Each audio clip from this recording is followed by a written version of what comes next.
Hi అండి, నమస్తే. లక్ష్మి కథల ప్రపంచానికి స్వాగతం. యుద్ధనపూడి సులోచనారాణి గారు రచించిన మౌన పోరాటం అనే నవలను వినేద్దామండి. సాయంత్రం అయింది. పక్షులు కూకువలాడుతూ గూళ్లు చేరుకుంటున్నాయి. చెట్ల శిఖరాగ్రాల మీద, రోడ్ల మీద, వచ్చిపోయే బస్సుల మీద పడి మెరుస్తున్న నీరెండ కూడా క్రమంగా అంతరించిపోతుంది. వీధి లైట్లు వెలిగాయి. సికింద్రాబాద్లో సెయింట్ యాన్ స్కూల్ వైపు నుంచి వస్తున్న ఒక తెల్లటి ఫియట్ కారు ఫెరెట్ గ్రౌండ్ ని చుట్టి టోవోలీ టాకీస్ దాటి ఆఫీసర్స్ క్లబ్ ముందు నుంచి దూసుకుపోతుంది.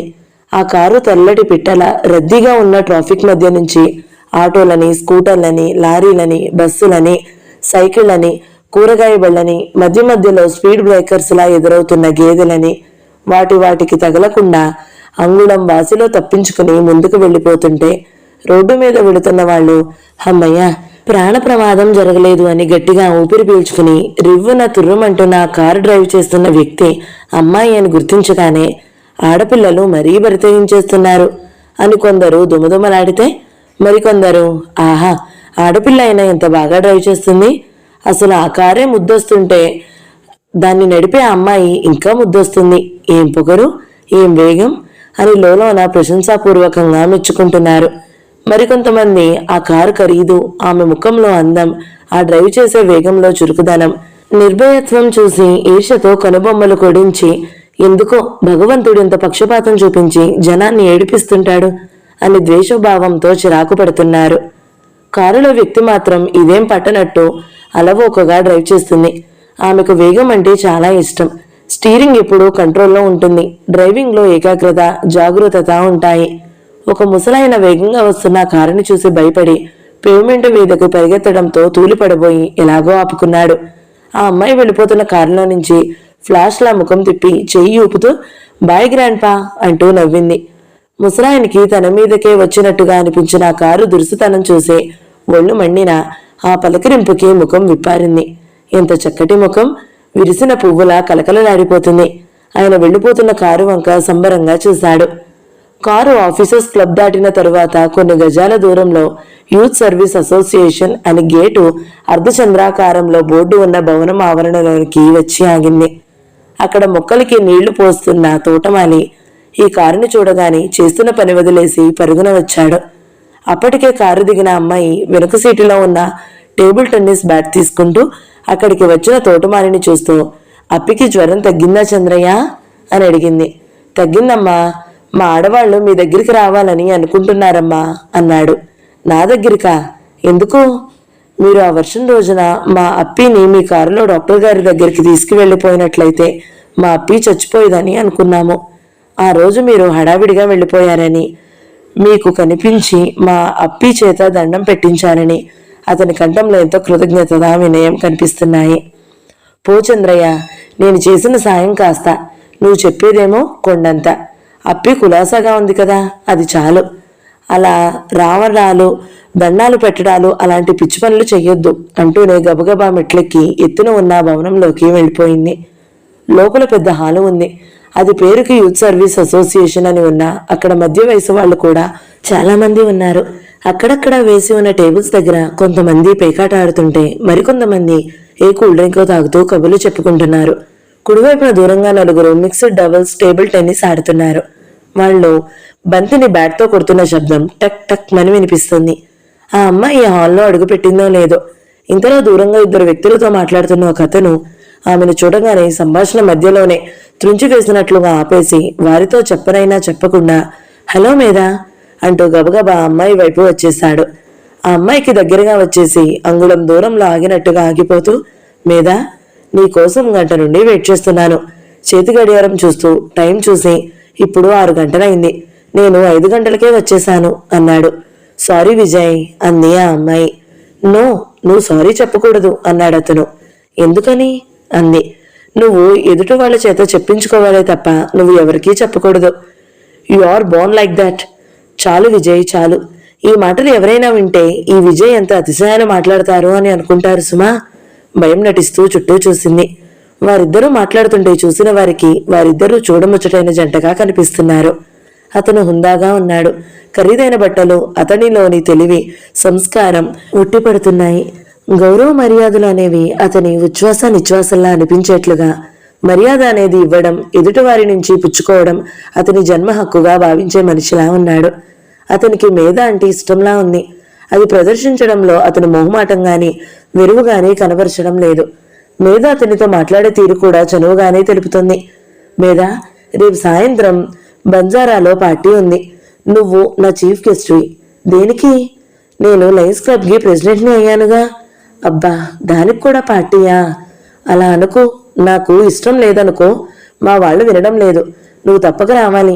నిన్ను స్వయంగా పిలవడం కోసమే నేను ఇక్కడికి వచ్చాను. మమ్మీకి మధ్యాహ్నం ఫోన్ చేస్తే నువ్వు ఇంకా కాలేజ్ నుంచి రాలేదు అన్నారు. తర్వాత నేను బిజీ అయ్యాను. సరే, సాయంత్రం ఇక్కడ తప్పక వస్తావు కదా, హాజరవుతావు అని ఇటు వచ్చాను. వచ్చినందుకు నాకు 1 గంట శాస్తి. నా కోసం క్లయింట్స్ చూస్తుంటారు. అతను టైం చూసుకున్నాడు. Mister time piece. మేధ అతన్ని వాచ్ని చూస్తూ ఎన్నెను పెదవుల మధ్య నుంచి తెల్లటి పలువరుస తలుక్కుమనేలా నవ్వింది. మేధ అలా నవ్వుతుంటే విజయ్ ప్రాణం తేలిపోతున్నట్లుగా అనిపిస్తుంది. అతను మేధనే చూస్తున్నాడు. ఆ క్షణంలో నవ్వుతున్న మేధ ముఖం చూస్తుంటే అతనికి కాలం, తన ప్రొఫెషన్, బంధువులు, క్లయింట్స్ సర్వస్వం మరుపు వచ్చేసింది. హలో మేధ. ఇంతలోకి అక్కడికి మేధ వయసే ఉన్న ఇంకొక అమ్మాయి వచ్చింది. హలో రోహిణి అంది మేధ. ఏమ్మా, ఈరోజు ఇంత ఆలస్యం? నువ్వు ఇంకా రావేమోనని ఆనంద్ టేబుల్ దగ్గర సంబరపడిపోతున్నాడు. రోహిణి మేధాతో మాట్లాడుతుందే గాని ఆ అమ్మాయి చూపులో విజయ్ మీదనే ఉన్నాయి.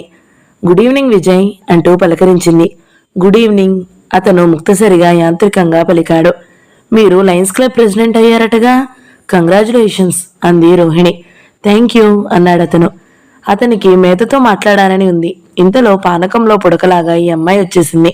అతనికి ఆలోచనలను ఎప్పుడూ అర్జెంటుగా తడుతూనే ఉంటాయి. పక్కకు తిరిగి, రోహిణి దాహం వేస్తుంది, మంచినీళ్ళు కావాలి అన్నాడు. అతను తనని మంచినీళ్ళు అడుగుతున్నాడు. రోహిణి ముఖం సంతోషంతో చాటంతయ్యింది. ఇప్పుడే తెస్తాను పరిగెత్తింది. అమ్మయ్యా, వెళ్ళింది కదా. అతను ఇటు తిరిగాడు. మేధ, తప్పక రావాలి సుమా అన్నాడు. వస్తాను. క్రిందటిసారిలా మర్చిపోయాను అనొద్దు. అనను.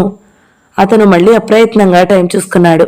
ఇది చూసిన మేధ, లాయర్ గారు, ఇంకో 10 నిమిషాల్లో టైం వేస్ట్ అయింది. ఇంటి దగ్గర క్లయింట్స్ వేచి చూస్తుంటారు. చివరి మాటని అచ్చు తను అన్నట్టే అనుకరిస్తూ అంది. అతను పక్కున నవ్వాడు. మేధ కూడా నవ్వింది. వస్తాను మేధ, బాయ్ అన్నాడు. బాయ్ చెయ్యి ఊపింది. అతను నవ్వుతున్న మేధ ముఖాన్ని తనివి తీరా చూస్తున్నట్టు చూశాడు. అతన్ని టైం పట్టి లాక్కుపోతుండగా మేధని వదిలి వెళ్లడం ఇష్టం లేనట్టుగా వెళ్ళాడు. కాస్త దూరం వెళ్లి తిరిగి చూశాడు. మేధ చెయ్యి ఊపింది. అతను సంతోషంగా వెళ్ళిపోయాడు. మేధ లోపలికి నడిచింది. టేబుల్ టెన్నిస్ వైపు వెళ్లబోతూ ఆగి అక్కడ ఎడమ వైపున టేబుల్ దగ్గర పేకాట ఆడుతున్న వ్యక్తుల దగ్గరికి వచ్చింది. నిగనగలాడే బట్టతలతో, నారింజ పళ్ళుల ఎర్రటి ఉబ్బిన బుగ్గలతో, దట్టమైన కనుబొమ్మలతో లావుగా ఉన్న ఒక ఆయన దగ్గరికి వెళ్లి కుర్చీ మీద చెయ్యి వేస్తూ, గుడ్ ఈవినింగ్ పరి అంకుల్ అంది. దీక్షగా చేతిలో పేక ముక్కలను చూస్తున్న ఆయన క్షణంలో సగసేపు మాత్రమే ముఖం కాస్త దించి కళ్ళజోడు నుంచి కళ్ళెత్తి చూసి మళ్ళీ ముఖం సరిగ్గా పెట్టి పేక ముక్కలను చూస్తూ, హలో మేధ, డాడీ ఎక్కడా అన్నాడు. రాలేదంకుల్, సారీ చెప్పమన్నాడు. డాడీ నాతో రావడానికి రెడీ అయ్యారు. తీరా బయలుదేరుతుంటే ఆర్థోపెడికల్ హాస్పిటల్ నుంచి ఫోన్ వచ్చింది. ఎవరో పేషెంట్ని చేర్పించారట. ఎవరో మినిస్టర్ గారి బావమరిదట. డాడీ. మేధ నోటిలో వాక్యం పూర్తి కానేలేదు. ఆయన మధ్యలోనే చెయ్యి ఎత్తాడు. స్టాప్, హోల్డ్ ఆన్, అర్థమైంది, వివరాలు వద్దు. ఇక మీ నాన్న ఈ రాత్రికి కనిపించడు అంతేగా అన్నాడు ఆయన భుజాలు ఎగరేస్తూ. ఇంతలో అక్కడికి బక్కపల్చగా పొడుగ్గా ఉన్న ఒక ఆయన వచ్చాడు. ఆయన తల నల్లగా నిగనిగలాడుతుంది. మీసాలు తెల్లగా మెరుస్తున్నాయి. ఆయన అంత దూరం నుంచి క్షమార్పణలు చెప్పుకుంటూ వచ్చాడు. క్షమించాలి పరమేశ్వరం గారు, నన్ను క్షమించాలి మీరు. అరగంట ఆలస్యమైంది. నా ప్రాణం ఇక్కడే ఉంది. ఏం చేయమంటారు? పేకాటికి వెళ్తున్నానని అంటే మా ఆవిడ పీక బిసికేస్తుంది. కూరలు తెస్తానని ఎలాగో ఇంట్లో నుంచి బయటపడ్డాను. జగన్నాథం కుర్చీలో కూర్చుంటూ పరమేశ్వరం గారి కుర్చీ పక్కన నిలబడి ఉన్న మేధని అప్పుడే చూసి, అరెరే మేధ, నువ్విక్కడికొచ్చావా? సారీ, చూడలేదమ్మా. చూస్తే మొదట నిన్నే పలకరించేవాడిని. వెరీ వెరీ సారీ అమ్మా అన్నాడు. అసలు మిమ్మల్ని సారీగా జగన్నాథం అని పిలవాలి. పరి పేక ముక్కలు కలుపుతూ గొణిగాడు. జగన్నాథం అది వినలేదు. తన ధోరణిలో చెప్తూనే ఉన్నాడు. మేధ, అన్నట్టు హార్టియస్ట్ కంగ్రాచులేషన్స్. మొన్న రష్యన్ డెలిగేట్స్ వచ్చినప్పుడు రవీంద్ర భారతిలో నువ్వు చేసిన డాన్స్ చూశాను. ఆహా, ఏం డాన్స్! అస్పృశ్య యువతి చండాలికగా నువ్వు చేసిన అభినయం ఉందే, ఒక్క మాటలో చెప్పాలంటే ఫెంటాస్టిక్గా ఉందనుకో అన్నాడాయన. నిజం మీద నాకు కూడా చాలా నచ్చింది. కొంతమంది డాన్స్ చేస్తుంటే చెక్క బొమ్మలు ఎగిరినట్టో తోలు బొమ్మలు ఊగినట్లో ఉంటుంది అంటూనే ఆయన కుర్చీలో కాస్త నిటారుగా ఎగిరి శరీరం అటూ ఇటూ కుదిపి కూర్చున్నాడు. మీద ఆయన అభినయం చూసి పక్కున నవ్వింది. విజయ్ వచ్చాడు, కనిపించాడా? ఆయన అడిగారు. కనిపించాడు. నీకోసం కాలుగాలిన పిల్లిలా తిరుగుతున్నారు. నా దగ్గరికి వచ్చి నువ్వు ఎప్పుడు వస్తావో తెలుసా అని అడిగారు. సమాధానం చెప్పడానికి ఫీజు అవుతుంది అంటే వెళ్ళిపోయాడు. విజయ్ ఉద్దండుడైన లాయర్ అవుతాడని అందరూ అంటున్నారు. నాకు అదే అనుమానం అనుకో. అవును, ఇక్కడ నీ సెక్రటరీషిప్ నాకేం నచ్చలేదు. డ్రింక్స్ లేకుండా చేశావేమిటి అన్నారు ఫిర్యాదుగా. కూల్ డ్రింక్స్ ఉన్నాయిగా అంకుల్ అంది నవ్వుతూ. మా బోటి వాళ్ళకి అవేం సరిపోతాయి. మా ఫ్రెండ్ ఒక ఆయన అంటుండేవాడు, కూల్ డ్రింక్ భార్య లాంటిదట, అసలు డ్రింక్ గర్ల్ ఫ్రెండ్ లాంటిదట. మా సంసారాలన్నీ వదిలి వస్తే ఇక్కడ కాస్త హుషారు వస్తుందని కదా వచ్చేది. అంకుల్, ఇక్కడికి వచ్చిన మనుషుల్ని సంసారాలకి దూరం చేయకూడదని మా యూత్ ఆర్గనైజేషన్ మొదటి ఆశయం. అందుకే ఇక్కడ కూల్ డ్రింక్స్ తప్ప మరే డ్రింక్స్ దొరకవు. మేం మీకు సభ్యత్వాలు ఇచ్చి రిలాక్సింగ్ ఆఫర్స్ అంటూ మిమ్మల్ని రాణిస్తుంది ఎప్పుడైనా కాస్త మాకు మంచి మాటలు చెబుతారని. నాలాంటి వాడికి నోటిల్ డ్రింక్ పెడితేనే తప్ప మంచి మాటలు రావే మరి. ఆయన నిస్సహాయంగా చూశారు. విజయ్, నేను, ఆనంద్, రోహిణి అందరం కలిసి దీన్ని చాలా అభివృద్ధి చేయాలని అనుకుంటున్నాం అంకుల్. చేయండి చేయండి. వయసు ఓపిక ఉన్న యువత మీరు. నాలాంటి మనుషుల వాళ్ళం ఏం చేయలేము. పరి అంకుల్, మీరు ముసలికా వారు కాదు. యు ఆర్ వెరీ లేజీ చూపుడు వేలితో చూపిస్తూ అంది. ఆయన చుట్టూ చూస్తూ భయం నటిస్తూ, గట్టిగా అనకమ్మా, పరువు పోతుంది అన్నాడు. ఇంతలో అక్కడికి మధ్య వయస్కురాలైన ఒక ఆవిడ వచ్చింది. వస్తున్న రెండు చేతులు చేస్తూ, హలో మేధా, రారా, నేను నీకోసమే చూస్తున్నాను. బొంబాయి నుంచి ఫ్రెండ్స్ వచ్చారు, వారికి నిన్ను పరిచయం చేస్తానురా అంది. అంకుల్, ఈమె భానుమతి ఆంటీ. తెలుసు తెలుసు, కాంట్రాక్టర్ రంగారావు గారి భార్య కదూ అన్నాడాయన. పరమేశ్వరం గారు నాకు తెలియకపోవడం ఏమిటి అంది ఆవిడ. మీద నడుం చుట్టూ చేయి వేసి తనతో తీసుకువెళుతూ మధ్యలో మీద బుగ్గపట్టి సాగదీస్తూ, I'm proud of you my dear అంది. ఎందుకు ఆంటీ? మొన్న ఆల్ ఇండియా స్టూడెంట్ సెమినార్లో యూత్ ప్రాబ్లమ్స్ ఇన్ ఇండియా అనే టాపిక్ మీద నువ్వు చదివిన పేపర్కి ఫస్ట్ ప్రైజ్ వచ్చిందని మమ్మీ చెప్పింది అంటూ ఆవిడ టేబుల్ దగ్గర కూర్చున్న ఆడవాళ్ళకి పరిచయం చేసింది. నేను చెప్తున్నానే, మేధానను వైదేహి గారి అమ్మాయి. మెడిసిన్ 4వ సంవత్సరం చదువుతుంది. అద్భుతంగా డాన్స్ చేస్తుంది, సితార్ వాయిస్తుంది. టీటీ ఆడడంలో ఇక చెప్పనవసరం లేదు. వచ్చే వారం మమ్మీని ఇన్వైట్ చేయడానికి రావాలని అనుకుంటున్నాము. మా మహిళా మండలి వార్షికోత్సవం ఉంది. ఆమె వస్తారా అంది వాళ్ళలో ఒక ఆమె. మేధ నవ్వింది. మమ్మీ ప్రోగ్రామ్స్ నాకు తెలియదే మరి. మీరు వచ్చి కలవండి. వస్తా ఆంటీ. వారికి నమస్కరించి చెప్పి వస్తుంటే రోహిణి పరిగెత్తుకు వచ్చింది. చేతిలో గ్లాసులో మంచినీళ్లున్నాయి. విజయ్ ఎక్కడా? నీకోసం చూసి చూసి వెళ్ళాడు అంది మేధ. నిజంగానా? ఛీ, ఒక్క గ్లాసు మంచిది లేదు. వెతికి కడిగి తెచ్చాను. అయ్యో, దాహం అన్నాడే అంది. ఇంకెవరికైనా కావాలేమో అడుగు. నేనే తాగేస్తాను. రోహిణి గటగటా తాగేసింది. ఇద్దరు టేబుల్ వైపు నడుస్తుంటే రోహిణి అంది, మేధా, టోర్నమెంట్స్ దగ్గరలో పెట్టుకుని ప్రాక్టీస్కి ఇదేనా రావడం? అసలు ఇక రావేమో అనుకున్నాము. కాదు రోహిణి, కాలేజీ నుంచి ఆలస్యం అయ్యింది. టిఫిన్ తినకుండా వస్తే మమ్మీ చంపేస్తుంది. చంపేస్తుందా? అయితే నీకు కూడా ఈ తిట్టడం కొట్టడం మాటలు మింగేసింది. అలాంటివేమీ చేయదు. నేను టిఫిన్ తినలేదు అన్నా, మానేశాను అన్నా తను ఇక పచ్చి మంచినీళ్ళు కూడా ముట్టదు. మమ్మీ ఉపవాసం చేస్తే డాడీ తినరు. ఆ బాధ భరించలేక నేను తలని గోడకేసి కొట్టుకోవాల్సి వస్తుంది. హలో మేధా, ఏమిటింత ఆలస్యం అన్నాడు ఆనంద్. అప్పటికే అతను షీలా, మేధా పార్ట్నర్ అయిన శంకర్తో కలిసి ఆడుతున్నారు. చెప్పలేని అడ్డంకులు అంది మేధ. చిన్నవా పెద్దవా? ఆనంద్ చాలా ఆత్రంగా కుతూహలంగా అడిగాడు. మేధ టోర్నమెంట్కి రాకపోయినట్టయితే ఆనంద్కి ఇక తిరిగేలేదు. అతనే కింగ్. పెద్దవాటిని చిన్నవాటిగా చేసే మంత్రదండం ఇక్కడ ఉందిగా అని చూపుడు వేలును చెవి పక్కన తలకి ఆనిస్తూ అంది. అక్కడికి కాస్త దూరంలో మరో టేబుల్ దగ్గర 4 యువకులు కూర్చుని ఉన్నారు.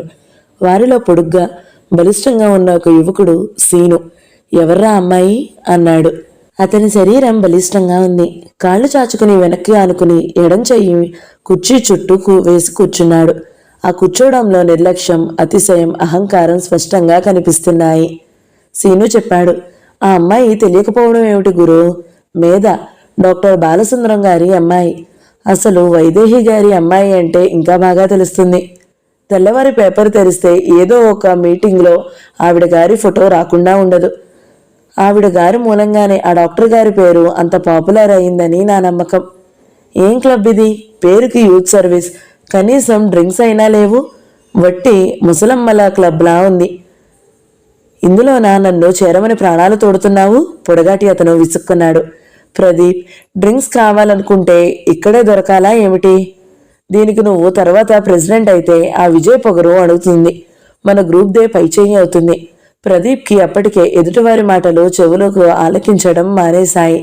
అతను దూరంగా టేబుల్ దగ్గర ఆనందంతో మాట్లాడుతున్న మేధని చూశాడు. అతని కళ్ళు మెరుపులా ఆమెను ఒకసారి చూశాయి.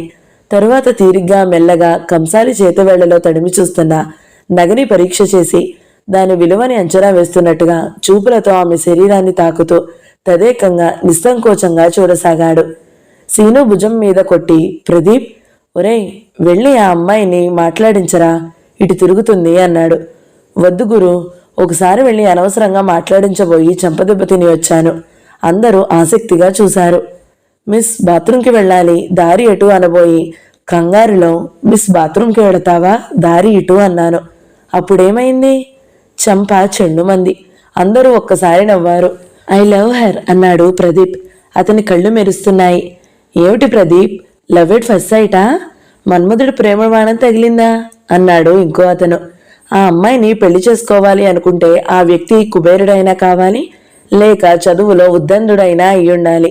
నాన్ సెన్స్, వెదవ పాత బుద్ధులు మీరును. లవ్ చేస్తే పెళ్లి చేసుకోవడమేనాయక? లవ్ చేయడానికి మనిషి మనసుకి రూల్స్ పెడతారేమిట్రా? జస్ట్ ఐ లవ్ హెర్ అంతే. బడుద్దాయిలు. ఇంతకీ తండ్రి పేరేమిటని చెప్పారు? డాక్టర్ బాలసుందరం గారు. వాళ్ళమ్మ పేరు? వైదేహి. మమ్మల్ని ఇంతగా అడగడం దేనికి ప్రదీప్? పరిచయం చేస్తాను పదా అన్నాడు సీను లేవబోతూ. ప్రదీప్ అతన్ని చెయ్యి వేసి ఎదిమి కూర్చోబెట్టాడు. నువ్వు కూర్చో, ఇలాంటి విషయాల నాకు డైరెక్ట్ డీలింగ్స్ అలవాటు అని లేచాడతనే వెళ్ళాడు. అతను వెళ్లేసరికి మేధ, శంకరం ఒకవైపు, ఆనంద్, షీలా మరొక వైపు నిలబడి ఉన్నారు. ఆనంద్ అన్నాడు, మేధ, నువ్వు ఈ టీటీ మానేసి ఎంచక్క చదువు మీదనో డాన్స్ మీదనో మనసు పెట్టుకోకూడదు. ఎందుకనట? నువ్వు మానేస్తే టోర్నమెంట్ నాదే అవుతుంది. మిగతా వారిని నేను హుష్న ఉదయగలను. నువ్వు మానేసినట్లు నాకు కల కూడా వచ్చింది. షీలాతో ఆ సంగతే చెప్తున్నాను, అంతలో నువ్వు వచ్చావు అన్నాడు. మేధ ఫక్కున నవ్వింది. Name the devil, dare it is, అవునా అంది. అంతలో హలో మేధ అంటూ అపరిచిత స్వరం వినిపించింది. మేధ తిరిగి చూసింది. ఎదురుగా బలంగా పొడుగ్గా అతిశయంగా నిలబడి ఉన్నాడు ప్రదీప్. మేధకి వెంటనే తండ్రితో అడవిలోకి షికారుకి వెళ్ళినప్పుడు బలంగా ఎత్తుగా ఉన్న కొమ్ముళ్ళ చెట్టు గుర్తుకు వచ్చింది. అది అందంగా పొడుగ్గా ఉంటుంది, నిజమే. కానీ దాని దగ్గరికి వెళితే దాని నిండా రాకాసిముళ్లే. ఇతనెవరో చనువుగా ఏకంగా మేధ అని పిలుస్తున్నాడే. ఎవరితను? ఎక్కడా చూసిన జ్ఞాపకం లేదు. ఒకసారి చూస్తే మర్చిపోగల ఆకృతి కూడా కాదు అతనిది. మీరలా చూడనవసరం లేదు. నా పేరు ప్రదీప్. మా నాన్నగారు జడ్జి వాసుదేవరావు గారు. మీ ఫాదర్కి బాగా తెలుసు. కోర్స్ డాక్టర్ మా డాడీకే కాదు, నాకు బాగా పరిచయమే. ఆయన ఎప్పుడు మీరెలాంటి లవ్లీ డాటరో మీ గురించి చెప్తుంటారు. కాస్తైనా తడబాటు గాని విరువు గాని లేకుండా అబద్ధం చెప్పేశాడు. మేధా ముఖంలో ప్రశ్నార్థకం, చిరాకు మాయమై చిరునవ్వు, ప్రసన్నత వచ్చాయి. తండ్రికి తెలిసిన వాళ్ళంతే ఎప్పుడూ గౌరవంగా చూస్తుంది. నైస్ టు మీట్ యూ అంది. I'm very happy to meet you. కాస్త పక్కకి నిలబడతారా? మేము సర్వ్ చేయాలి అంది. ఓ ష్యూర్. అతను పక్కకి నిలబడ్డాడు. మేధ ఆడడం ప్రారంభించగానే ఏకాగ్రత వచ్చేసింది. మిగతా విషయాలన్నీ మర్చిపోయింది. ఆ ఆటే తన జీవిత ధ్యేయంలాగా ఆడసాగింది. మేధ సర్వీస్ ఎప్పుడూ స్పిన్ అండ్ స్వింగ్గా ఉంటుంది. ఎప్పుడూ అఫెన్స్ ఆడుతుంది. ప్రదీప్ నడుం దగ్గర చెయ్యి ఆనించుకుని నిలబడి ప్రశంసా దృక్పథంతో చూస్తున్నాడు. అతను గమనిస్తున్నది ఆ అమ్మాయి ఆడే ఆట నైపుణ్యాన్ని కాదు, యవనంతో విరిసిన పువ్వులా ఉన్న శరీర సౌందర్యాన్ని, ఎగిరే స్కట్ని. ఆమె బంతి కోసం శ్రద్ధగా చూస్తుంటే, దాన్ని ఎదుర్కోవడం కోసం మెరుపులా వేగంగా కదులుతుంటే, సర్వ్ చేసేటప్పుడు పొజిషన్ కోసం ఊగుతుంటే అతని కళ్ళకి ఆనందపు విందు అవు జరుగుతున్నట్లుగా ఉంది. అతను మెల్లగా వెనక్కి తిరిగి ఫ్రెండ్స్ దగ్గరికి వచ్చి కూర్చున్నాడు. ఏమన్నది గురు? శంకరం అడిగాడు. రేపు టీకి రమ్మన్నది. నిజంగానా? లేకపోతే అబద్ధం చెబుతానా? మా ఫాదర్ పేరు చెప్పాను, బాగా తెలుసట. లక్కీ గాయవి అన్నాడు వాళ్ళు ఈర్ష్యగా. అతను రాజసంగా కూర్చున్నాడు. ఇంతలో మేధా కొట్టిన బంతి దూరంగా వెళ్ళిపడింది. అక్కడ ఒక యువకుడు పుస్తకం చదువుకుంటున్నాడు. అతని చుట్టుపక్కల ఏం జరుగుతుందో గ్రహించలేనట్టుగా చేతిలో ఉన్న పుస్తకం పఠనంలో మునిగిపోయి ఉన్నాడు. అతని పాదాల దగ్గర వచ్చి పడిన బంతిని అతను గమనించనే లేదు. అరే తండ్రి, ఆ బాల్ కాస్త ఇటు పడేనన్నా, ఆనంద్ అరిచాడు. అతను పలకలేదు, తలెత్తి చూడలేదు. అరే నిన్నేరా, ఆనంద్ ఇంకా అరిచాడు. అతనికి అరుపు చెవులకి ఎక్కనే లేదేమో, తలెత్తలేదు. అతని పుస్తక పఠనం ఏమాత్రం చెక్కు చెదరలేదు. కర్మ, ఆనంద్ నుదుటి మీద చేత్తో కొట్టుకుని సణుక్కుంటూ వెళ్లి బంతి తెచ్చుకున్నాడు. ఎవరు ఆ స్వామి పుస్తకానందా? మేధ నవ్వు ముఖంతో అడిగింది. మా పిన్ని కొడుకు, నేనే లాక్కువచ్చాను. ఇక్కడ మెంబర్గా చేర్పించాలని నా తాపత్రయం అన్నాడు ఆనంద్. మేధ అడగసాగింది. మధ్యలో ఒకసారి బాల్ వెళ్ళి అటు పడింది. అతను ఇవ్వలేదు. రోహిణి వచ్చి తెచ్చింది. మేధ తర్వాత ఆడేటప్పుడు 1-2 సార్లు పుస్తక పఠనంలో లీనమై ఉన్న అతడి వైపు అప్రయత్నంగా చూసింది. చుట్టుపక్కల సందడి, మాటలు, కేకలు అతని ఏకాగ్రతకి ఏమాత్రం భంగం కలిగించడం లేదు. తపోమూర్తిలా చదువుకుంటున్నాడు. మేధ కావాలని బాల్ అతనికి తగిలేలా కొట్టింది. అది అతని భుజానికి తగిలి కింద పడింది. అయినా అతను పట్టించుకోలేదు. భుజం మీద ఏదో ఆనినట్లు చేత్తో రాసుకున్నాడే తప్ప పుస్తకంలో నుంచి తలెత్తి చూడలేదు. మళ్ళీ రోహిణియే వెళ్ళి తెచ్చి ఇచ్చింది. మేధ బాల్ అందుకుంటూ, రోహిణి, పాపం కాస్త ఆ స్వామి పుస్తకానందని ఒకసారి చూడమ్మా, మరీ తపోమనిలా ఉన్నాడు అంది కన్నుగీటుతో. రోహిణికి అర్థమైంది. సరాసరి వెళ్ళి అతని పక్కన కుర్చీలో కూర్చుంది. మేధ, ఆనంద్ ఇద్దరు సమవుజ్జీలాగా ఆడుతుంటే వాహ్వా, వెరీ గుడ్, మై గాడ్ అని బిగ్గరగా అరుస్తూ చప్పట్లు జరుస్తూ గొడవ చేయసాగింది. ఒకసారి సంతోషం పట్టలేనట్లుగా ఫెంటాస్టిక్ అని పెడీమని అతని తొడ మీద చెరిచింది. రోహిణి కొట్టిన దెబ్బకి అతను పుస్తకంలో నుంచి తలెత్తి చూశాడు. రోహిణి నవ్వింది. అతను ఏమాత్రం కూడా కాస్త చిరునవ్వైనా నవ్వలేదు. పైనుంచి కనుబొమ్మను ముడిచి చిరాగ్గా చూసి అక్కడి నుంచి లేచి వెళ్ళిపోయాడు. దూరంగా కుర్చీలో కూర్చున్నాడు. ఆ చుట్టుపక్కల దగ్గరలో ఎవరూ లేరు. అతను అటువైపు గోడకి అభిముఖంగా కూర్చుని మళ్లీ తన లోకంలో మునిగిపోయినట్లుగా చదువుకోసాగాడు. ఈసారి మేధ 1-2 సార్లు బోల్ అతని వీపుకి తగిలేలా కొట్టాలని చూసింది. కానీ అది అతని వరకు వెళ్లకుండా మధ్యలోనే కింద పడింది. మేధ ఇంకోసారి ట్రై చేయాలని అనుకుంది. ఇంతలో ఆనంద్ హుర్రే అంటూ సంతోషంగా అరవసాగాడు. ఏమిటి? అంది మేధ. గేమ్ అయిపోయింది, నువ్వు ఓడిపోయావు. మేధ ఒక క్షణం తెల్లబోయింది. మేధ ఓడిపోయిందా? ఇదేమిటి? సూర్యుడు ఎటు ఉదయించాడు ఈరోజు? రోహిణి ఆశ్చర్యంగా అంది. ఆనంద్ మేధ చెయ్యి పట్టి కరచలనం చేస్తూ, oh God, thank you very much. ఒకసారైనా నీతో గెలిచి ఆనందం నాకు దక్కనిచ్చావు అన్నాడు. అతను నవ్వుతుంటే మేధ కూడా నవ్వు సాగింది. ఇదేమిటి మేధ? అంది రోహిణి ఇంకా నమ్మలేనట్లు. రోహిణి, ఆ స్వామి పుస్తకానంద ఇంత పనిచేశాడు. అతన్ని నెత్తికి బాల్ ఎలా కొట్టాలా అని చూస్తున్నాను. ఐ విల్ కిల్ హిమ్ అంది. పాపం, అతన్ని ఎందుకంటావు? తప్పు నీది. నీ ఏకాగ్రత ఎందుకు పోయింది? అంది రోహిణి. మేధ, రోహిణి కలిసి వస్తుంటే ఆనంద్ వెనుక నుంచి కేక పెట్టాడు. మేధ, చిన్న రిక్వెస్ట్. స్కూటర్ సర్వీసింగ్కి ఇచ్చాను, కాస్త సెంటర్ దాకా లిఫ్ట్ ఇస్తావా? ఓకే, ష్యూర్ అంది. అప్పటికే అక్కడ హాలులో జనం పలచబడ్డారు. మేధా, రోహిణి వస్తుంటే ఆనంద్ వెళ్లి పుస్తకం చదువుతున్న అతన్ని తట్టి పిలిచి తీసుకువచ్చాడు. దగ్గరికి రాగానే ఆనంద్ పరిచయం చేశాడు. మేధా, ఇతను నా కజిన్, పేరు రజనీకృష్ణ. మేమంతా రజనీ అని పిలుస్తాము. అరే రజనీ, ఈ అమ్మాయి పేరు మేధ అంటూ పరిచయం చేశాడు. మేధ నమస్కరించింది. అతను నమస్కరించాడు. అది యాంత్రికంగా చేతులు జోడించినట్లుగా ఉంది. మేధ ఒక నిమిషం అచేతనురాలిలా అతని ముఖం వైపు చూస్తుండిపోయింది. అతని కళ్ళు ఎక్కడో హిమాలయాల మధ్య ఉన్న మానస సరోవరంలా తెల్లగా ఉన్నాయి. కాటుక పెట్టినట్టుగా నల్లని కళ్ళు, వాటిల్లో ఒక అనిర్వచనమైన నిర్లిప్తత, నిర్లత్వం. అతని కళ్ళు ఆ వైపే చూసినాయి. కానీ అవి మేధా ముఖం గమనించడం లేదు. మేధా ముఖంలో నుంచి దూసుకుపోయిన ఎక్కడో సుదూర తీరాల్లో ధరణీయమైన దృశ్యాల్ని తిలకిస్తున్నట్లుగాను, మనోదాత్మతను పొందుతున్నట్లుగాను ఉన్నాయి. అతని మూలంగా తను ఈరోజు ఆటలో ఓడిపోయింది. అతన్ని సూటిపోటిగా ఏదో ఒక మాట అని తికమక పెట్టాలని అనుకుంది. కానీ అది మేధ వల్ల కాలేదు. తన మనసు అనుకున్న దానికి విరుద్ధంగా గ్లాడ్ టు మీట్ యూ అంది. అన్న తర్వాత ఆమెకే ఈ పదాలు ఉచ్చరించింది నేనేనా అని ఆశ్చర్యం కలిగింది. అతను నిర్లిప్తంగా ఊరుకున్నాడు. అతను ఆ మాట అసలు విన్నాడో లేదో. మేధ అన్న మాటకి జవాబుగా అతనేమనలేదు. మీకు పుస్తకాలు చదవడం అంత ఇష్టమా అంది మేధ. అతను మౌనంగా తలూపాడు. ఆనంద్ రోహిణిని కూడా పరిచయం చేశాడు. నలుగురు బయటికి వచ్చారు. అరే, కారు టైర్ పంచర్ అయినట్టుంది అన్నాడు ఆనంద్. మేధ చూసింది. ఇప్పుడెలా అంది రోహిణి. ఇంతలో దూరంగా కారు దగ్గర నిలబడి వెయిట్ చేస్తున్న ప్రదీప్ వచ్చాడు. రండి, నా కార్లో డ్రాప్ చేస్తాను అంటూ ఆహ్వానించాడు. థ్యాంక్ యూ, అవసరం లేదు, నేను టైర్ మార్చగలను మేధ అంటూనే అప్పటికే డిక్కీ తెరిచి అందులో నుంచి స్టెఫ్నీ తీస్తుంది. మీకెందుకు ఈ శ్రమ అన్నాడు ప్రదీప్. ఇందులో శ్రమేముంది, నేను డ్రైవింగ్ నేర్చుకున్నప్పుడే ఇవి కూడా నేర్చుకున్నాను. మేధ జాక్ తెచ్చిపెట్టి టైర్ విప్పుతుంటే నేను చేస్తాను లే మేధ అన్నాడు ఆనంద్. నో థ్యాంక్ యూ అంది మేధ. ఆ అన్న తీరుకు ఆనంద్ మళ్ళీ అడగలేకపోయాడు. ప్రదీప్ చూస్తూనే ఉన్నాడు. మేధ టైర్ మార్చేసింది. రండి అంది మేధ. అరే రజనీ, ఎక్కడ్రా నువ్వు ఆనంద్ వెతికాడు. రజనీ దూరంగా వరండా మెట్ల పక్కన నిలబడి వరండా లైటు వెలుగులో పుస్తకం చదువుకుంటున్నాడు. అరే రారా ఆనంద్ విసుక్కుంటూ పిలిచాడు. అతను వచ్చాడు. మేధ పక్కన రోహిణి ముందు సీట్లో కూర్చుంది. ఆనంద్ రజని వెనుక సీట్లో ఎక్కారు. కారు రయ్యిన వెళ్ళిపోయింది. ప్రదీప్ ఆశ్చర్యంతో నిశ్చేష్టుడిలా నిలబడిపోయాడు. గురు, మనం ఆవిడికి లిఫ్ట్ ఇవ్వాలని అనుకున్న ఎత్తు సాగలేదు అన్నాడు శంకరం సానుభూతిగా. షటప్, కొట్టినట్టే అన్నాడు ప్రదీప్. అతని కంఠంలో ఆశాభంగంతో కూడిన ఆగ్రహం కనిపిస్తుంది. అతని కారు బయలుదేరింది.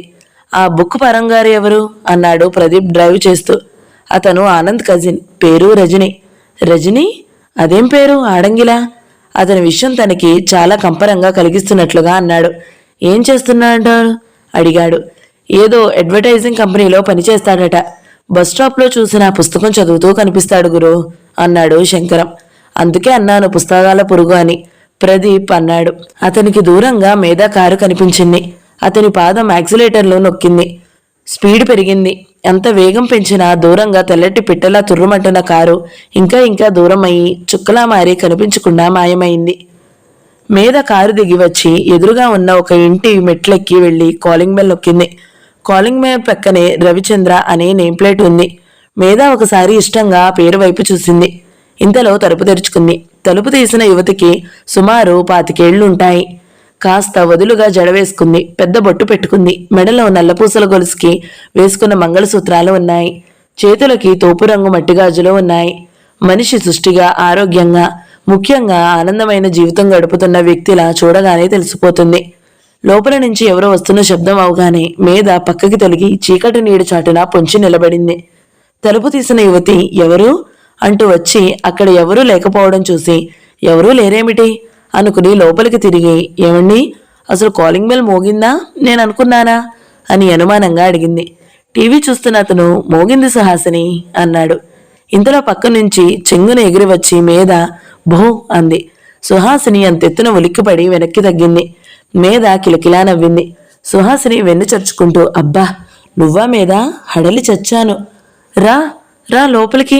ఏమిటి ఇంకా ఈ వేషంలోనే ఉన్నావు, క్లబ్ నుంచి వస్తున్నావా అంటూ మేధని మెడ చుట్టూ చేయి వేసి ఆప్యాయంగా తీసుకువెళ్లి టీవీ చూస్తున్న వ్యక్తి ఎదురుగా నిలబెట్టి మేధ చెవి పట్టుకుని, ఏవండి చూడండి, మీ మరదల పిల్ల నన్నెంత హడలు కొట్టిందో అంటూ ఫిర్యాదు చేసింది. నేను మేధే అనుకున్నాను, రా మేధ కూర్చో అన్నాడు రవిచంద్ర. అతని ఒడిలో 4 ఏళ్ల కూతురు రమ నిద్రపోతుంది. బావుగారు, నేనే బెల్ కొట్టానని మీకెలా తెలిసిందండి అంది మేధ. బెల్ మోగించడంలో తెలుస్తుంది అన్నాడు అతను చిరునవ్వుతో. ఈ రోజు నన్ను ఇంత బాధ పెట్టినందుకు శిక్ష ఏమిటో తెలుసా అంది సుహాసిని. ఏమిటి, స్వీట్స్ తినడమా అంది మేధ భయం నటిస్తూ. కాదు, ఈ పూట నువ్వు భోజనం ఇక్కడే చేయాలి. మీ బావగారు కూడా ఇంకా తినలేదు. ఈ పూట వంకాయ వేపుడు సాంబారు. నువ్వు కాదనడానికి వీల్లేదు. మేధకి నోరు ఊరింది. సుహాసిని వంట చేయడంలో ప్రసిద్ధురాలు. అందుకే పెళ్లికి ముందు రెవటలా ఉన్న రవిచంద్ర పెళ్ళయ్యాక లావయ్యాడని అందరూ అంటారు. మేధ అంతలో నిగ్రహించుకుంటూ, సారీ అక్క, నేను ఉదయం కూడా ఇంట్లో భోజనం చేయలేదు. అర్జెంటుగా క్లాసులుంటే వెళ్ళిపోయాను. ఈ పూట కూడా ఇంట్లో తినకపోతే మమ్మీ ఊరుకోదు, బాధపడుతుంది. ఇంకోసారి తింటానులే అంది.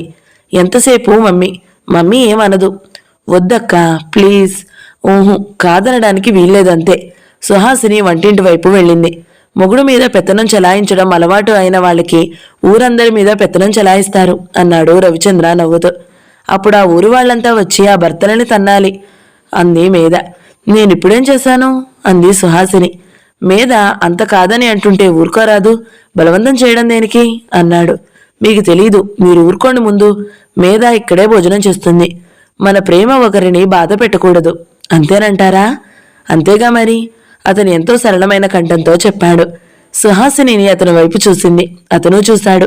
ఆ చూపుల భావం ఒకరికి ఒకరు అర్థమైనట్లే ఉంది. సరేలేండి అంది సుహాసిని. మేధ వారిద్దరినీ చాలా ఇష్టంగా చూస్తుంది. సుహాసిని వచ్చి రవిచంద్ర వడిలో నిద్రపోతున్న రమని తీసుకుని భుజం మీద వేసుకుని తీసుకువెళ్లి ఎదురుగా ఉన్న బెడ్రూంలో మంచం మీద పడుకోబెడుతోంది. మేధ, ఏమిటి విశేషాలు అన్నాడు రవిచంద్ర.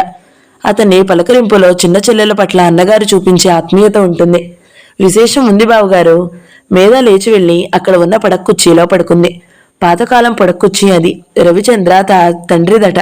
ఇల్లంతా అధునాతనంగా ఉన్న ఫర్నిచర్తో నిండి ఉండి వాటి మధ్యన ఈ పాత నరసాపురం పడక్కుర్చీ వెక్కిరించినట్లుగా దర్శనమిస్తూ ఉంటుంది. ఇంటికి వచ్చిన బంధువులలో మిత్రులలో, అబ్బా ఈ పాత పడక్కుర్చీ ఇంకెక్కడైనా వేసుకోండి, ఇక్కడ బాగాలేదు అంటే అతను పట్టించుకోడు. నా ఇల్లు నా ఇష్టం అన్నట్టు ఊరుకుంటాడు. సుహాసిని కూడా భర్తకిష్టమే కాబట్టి అది అక్కడే ఉండాలి అంటుంది. మేధ విశేషం ఉంది అనగానే ఏమిటి అని అడిగాడు రవిచంద్ర టీవీ చూస్తూనే. ఈరోజు టీటీ ఆటలో నేను ఓడిపోయాను, అది ఆనంద్ చేతిలో. నిజంగానా? రవిచంద్ర ఇటు తిరిగి ఆశ్చర్యంగా చూశాడు. అవును. ఈరోజు నీకేమైంది? మేధ కళ్ళు ముందు స్వామి పుస్తకానంద మెదిలాడు. ఏమో అంది భుజాలు కుదిస్తూ. ఇంతలో మళ్ళీ కాలింగ్ బెల్ మోగింది. సుహాసిని వెళ్లి తలుపు తీసింది. ఎవరో దంపతులు వచ్చారు. రండి రండి, రవిచంద్ర ఎదురు వెళ్లాడు. సుహాసిని కూడా వెళ్లి పలకరిస్తుంది. రవిచంద్ర అడ్వర్టైజింగ్ కంపెనీలో పనిచేస్తున్నాడు. అతని కొలీగ్స్లా ఉన్నారు. వాళ్ళు కూర్చుని మాట్లాడుకుంటున్నారు. మేధ కళ్ళు మూసుకుంది. ఈ ఇంట్లో ఇలా పడక్కుర్చీలో పడుకుని కళ్ళు మూసుకుంటే మనసుకి ఎంతో హాయిగా ఉంటుంది. చిన్న ఇల్లు, క్లుప్తంగా ఉండే సంసారం. ఆ ఇంట్లో అక్కాబావ, వారిద్దరి పంచప్రాణాలైనటువంటి రమ. అక్కాబావకి ఒకరికి ఒకరంటే ఇష్టం, ఆ పిల్లంటే మరీ ఇష్టం. ఈ ఇంట్లోకి వస్తే ఫలానా అని నిర్వచనం చెప్పలేని సుఖం, హాయి ఉంటుంది. తనకే కాదు, ఎవరు వచ్చినా ఇంటికి అలాగే ఫీల్ అవుతారు. ఎవరు ఏ టైంన వచ్చినా ఆ ఇంట్లో తినడానికి ఏదో ఒకటి లభిస్తుంది. సుహాసిని చేతిలో ఆప్యాయంగా వచ్చిన వారికి తినడానికి ఏదో ఒకటి పెట్టడానికి ఎప్పుడూ సిద్ధంగానే ఉంటాయి. ఆలోచిస్తుండగానే మేధకి నిద్రమత్తు వచ్చేసింది. దూరంగా బావగారి గొంతు వినిపిస్తుంది. ఆయన ఎప్పుడూ నిర్మలమైన గొంతుతో మాట్లాడతారు. మేధ అని పిలవడంతో ఎంత ఆత్మీయత! అక్క చేతిగాజుల చప్పుడు, చీర రెపరెపలు, బావగారి మంద్రస్వర కంఠం. మేధకి అదో ప్రపంచంలా ఉంటుంది. మేధకి ఎంతో సంతోషంగా ఉంటుంది. నిద్ర వచ్చేస్తుంది. కొద్దిసేపు అయింది. ఎవరో తట్టి లేపితే ఉలిక్కి పడి లేచింది మేధ. ఎదురుగా సుహాసిని చిరునవ్వుతో చూస్తుంది. మేధ, మమ్మీ ఫోన్ చేసింది, నిన్ను ఇంటికి రమ్మంది. అరే, నేను నిద్రపోయానా? టైం ఎంత అయింది? 9:30 దాటింది. అబ్బా, నేను వెళ్తానిక.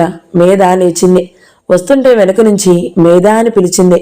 మేధ తిరిగి చూసింది. రవిచంద్ర వస్తున్నాడు. అతని చేతిలో సుహాసిని సాయంత్రం వేళ బయటికి వెళ్ళినప్పుడు కప్పుకునే షాల్ ఉంది. చలిగా ఉంది, ఇది తీసుకో అన్నాడు. వద్దు బావుగారు, కారులోనేగా అంది. తీసుకో. రవిచంద్ర తెచ్చి మేధ భుజాల చుట్టూ కప్పాడు. వెళతానక్క, రమ నిద్రపోయింది, దానితో ఈ పూట ఆడనే లేదు. వస్తాను బావుగారు. నిద్రమత్తులో డ్రైవ్ చేయగలవా? పోనీ మీ బావుగారిని స్కూటర్ మీద దింపమంటావా? వద్దక్క, వెళ్తాను. బావుగారు, అక్క, గుడ్ నైట్. మేధ వెళుతుంటే వారిద్దరూ వరండాలోకి వచ్చి నిలబడ్డారు. వెనుక ఇంట్లో లైటు వేసి ఉన్నాయి. వరండా చీకటిగా ఉన్న వెనుక నుంచి వస్తున్న వెలుతురులో ఇద్దరూ బాగానే కనిపిస్తున్నారు. ఇద్దరు వ్యక్తులు కాదు, వాళ్ళిద్దరూ ఒకే మనిషి. అభిప్రాయ భేదాలు, చికాకులు, పోట్లాటలు వాళ్ళ మధ్య లేనేలేవు. మేధ కారు రివర్స్ చేసుకుని వారిని చూస్తూ చెయ్యి ఊపింది. కారు ముందుకు నడిచేసింది. మౌన పోరాటం మొదటి భాగం సమాప్తం. ఈ వీడియో మీకు నచ్చినట్లయితే లైక్ చేయండి, షేర్ చేయండి, మంచి కమెంట్ పెట్టండి. ఇలాంటి మరిన్ని వీడియోల కోసం మన ఛానల్ని సబ్స్క్రైబ్ చేసుకోండి. Thank you so much for watching. నమస్తే.